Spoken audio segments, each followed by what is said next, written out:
Welcome to Cracking the Code with Walker. Learn to spot and prevent emissions control issues.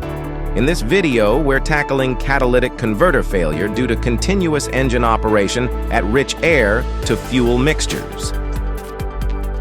A special type of monolith damage is the one produced when the vehicle operates during a long period, using a rich air-to-fuel mixture. In this type of failure, the catalytic converter monolith receives a continuous flow of unburnt fuel. In normal engine working conditions, the temperature of the monolith will be between 500 and 600 degrees Celsius, temperatures that are high enough to make the unburnt fuel auto-ignite when it gets into contact with the monolith's surface.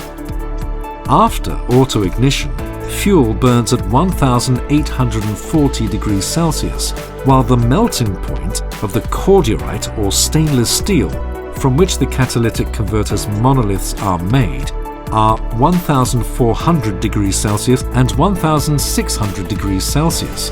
Therefore, when this occurs, some melting points start to appear at the surface of the monoliths that look like small irregular holes over the surface that end up blocking the gas passage.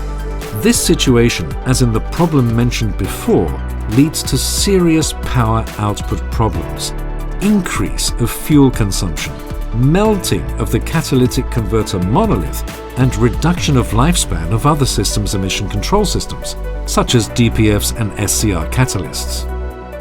Due to the nature of these failures, this failure can never be considered as a manufacturing warranty, because it is not related to any manufacturing problem. I hope you have enjoyed this video and that it has helped you to have a better understanding of the possible claims related to those important products. Thank you, and see you in next episodes of Cracking the Code of Emissions Control Customer Claims with Walker.